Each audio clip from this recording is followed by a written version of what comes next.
addu'a ce wadda take kare mutum daga kambun baka, maita, ido, baki, sihiri da duk wani makirce-makirce da za a bulla maka. Shin ko a matsayinka na musulmi akwai wani lakani da ka rike na kare kanka ko baka da shi? Shin a matsayinki na musulma shin akwai wani lakani ko wani azkar da kika rike na kare kai ko baki da shi? Aibi ne ga musulmi a ce rana ta fito ta fada bai karanta wani azkar na kare kai ba. Aibu ne akan musulma a wannan zamani na yanzu a ce rana ta fito ta fada hajiya baki azkar na kare kai ba. Musamman a wannan zamani namu da wanda musibu suka yawaita, baki ya yawaita, maita ya yawaita, kambun baka ya yawaita, da irin sirce-sirce da za a yi maka ma kai baka sani ba.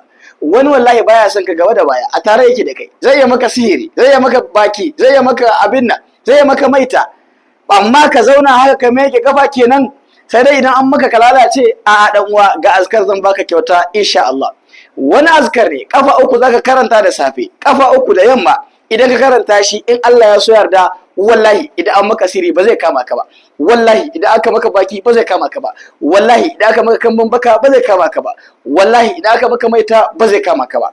Wannan azkar ku biyo ne in karanta muku shi. Azkar ne kamar haka.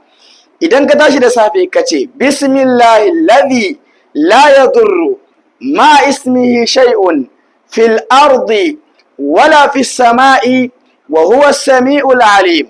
Zan ƙara maimaitawa bismillahi alladhi la yadurru ma ismihi shay'un fil ardi wala fis sama'i wa huwa as-sami'ul alim.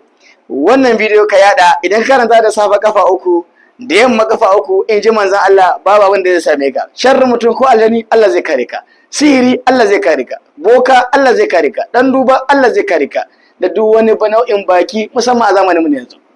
Ina amfani da wannan dama dan uwa, ina mai gabatar maka da online islamiyya da gare mu wanda ake karatun tajwidi na alqur'ani insha Allah. Wanda suke so su riga samun irin wannan addu'o'i ko kuma karatun da zamu fara kwanan nan na tajwidi na alqur'ani.